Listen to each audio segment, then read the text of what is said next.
चंद्रभागेच्या तीरी उभा मंदिरी तो पहा विटेवरी. मस्त बंधू आणि भगिनी,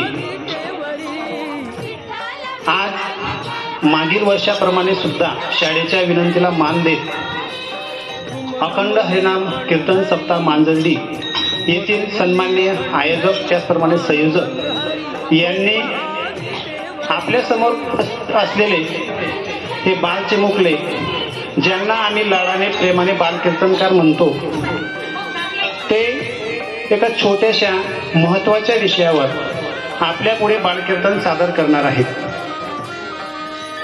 मला सांगताना अतिशय आनंद वाटतो की लहानपण देगा देवा मुंगी साखरेचा रवा, ऐसा ऐरावत थोर त्याशी अंकुशाचा मार, जया अंगी मोठेपणा तया यातना कठीण, तू म्हणे हे तू जाणं व्हावे लहाना उनला.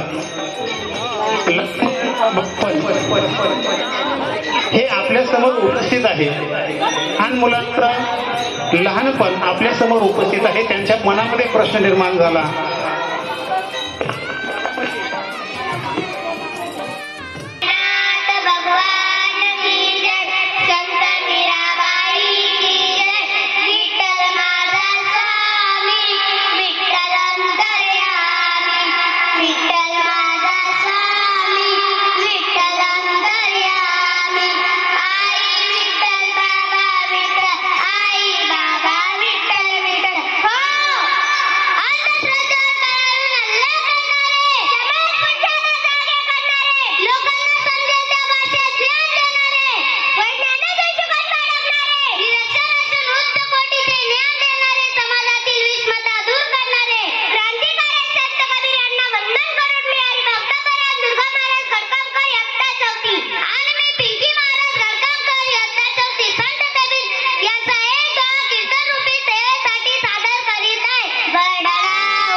त्या पद्धतीनं आपण वंचितांमागे राहिलं पाहिजे, समाजोपयोगी कार्य केलं पाहिजे. या समाजामध्ये अनेक श्रीमंत लोक आहेत, परंतु त्यांच्याजवळ असलेला पैसा हा या समाजाला जर कोणत्याही कामाचा येत नसेल, वंचितांसाठी खर्च होत नसेल, तर त्या श्रीमंत लोकांची तुलना संत कबीर यांनी खजुराच्या झाडाशी केलेली आहे की ज्या झाडाची सावली पडते परंतु पंथस्थाला तिचा काही उपयोग होत नाही, वाटसरूला तिचा काही उपयोग होत नाही. त्या झाडाला खजूर लागतात, तिथपर्यंत मात्र कोणाचे हात पुरत नाही, कोणाची भूक भागत नाही. तसं या समाजामध्ये अनेक लोक आहेत, त्यांच्याकडे गडगंज संपत्ती आहे, परंतु ती संपत्ती वंचितांसाठी, गोरगरिबांसाठी, समाजाच्या कल्याणासाठी, देशाच्या उत्थानासाठी उपयोगी येत नसेल तर अशा लोकांची समाजाला गरज नाही. अशा प्रकारचा एक विद्रोही विचार संत कबीर यांनी आपल्या या दह्यातून दिलेला आहे. तो विचार या बालकांनी समजून घेतला, या बालकांनी तो ग्रहण केला आणि आपल्या पुढे ठेवला. फार मोठ्या कामाची ही पावती आहे. अत्यंत कमी वयामध्ये या बालकांना विचार समजला, त्या दृष्टीने जे वातावरण तुम्ही ग्रामस्थांनी या ठिकाणी उपलब्ध करून दिलं, शाळेच्या भिंतीला मान देऊ, त्या प्रश्नाला काही अर्थ नाही. आणि मला सांगताना असं वाटतं की या जगामध्ये या जगामध्ये पंढरपूर सारखं छत्र नाही, चंद्रभागी सारखं तीर्थ नाही, त्याचप्रमाणे या जगामध्ये गडखांसारखं, मांजर्डी सारखं किंवा कचरेसारखं गाव नाही. कारण या गावामध्ये लहान मुलांचं कौतुक केलं जातं, त्यांना संधी दिली जाते. मी पुन्हा एकदा सन्माननीय आयोजक यांचं शाळेच्या वतीने आभार मानतो आणि हा कार्यक्रम या ठिकाणी आमचे सन्माननीय ग्रामस्थ ज्या पद्धतीनं कीर्तन करतात, कीर्तनाच्या माध्यमातून स्वपरिवर्तन आणि स्वपरिवर्तनाच्या माध्यमातून समाज परिवर्तन करतात, त्याप्रमाणे आम्हाला सुद्धा अशी संधी मिळायला हवी.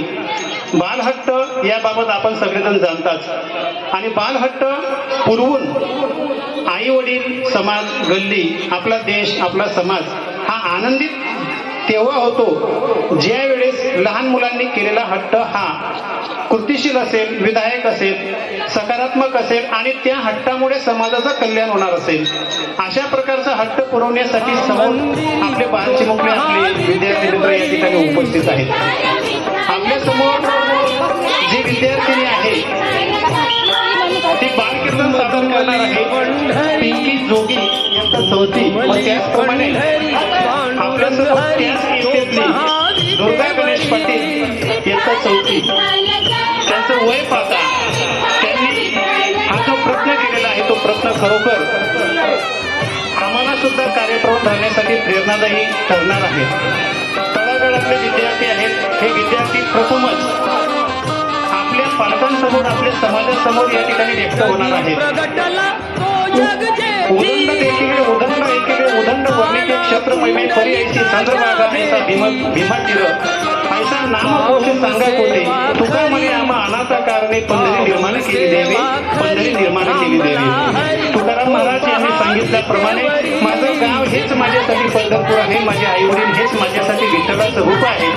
या विश्वासावर श्रद्धा ठेवून आमचे बालचिमुकले एका छोट्या विषयावर जे बालकीर्तन सादर करणार आहे ते आपण सगळ्यांनी शांतचित्तानं ऐकावं अशी मी जिल्हा परिषद उच्च प्राथमिक केंद्र शाळा यांच्या वतीने विनंती करतो. आणि आजचं हे जे बालकीर्तन आहे सुरू करण्यासाठी आपल्या बालचिमुकल्यांना त्या ठिकाणी सूचित करतो.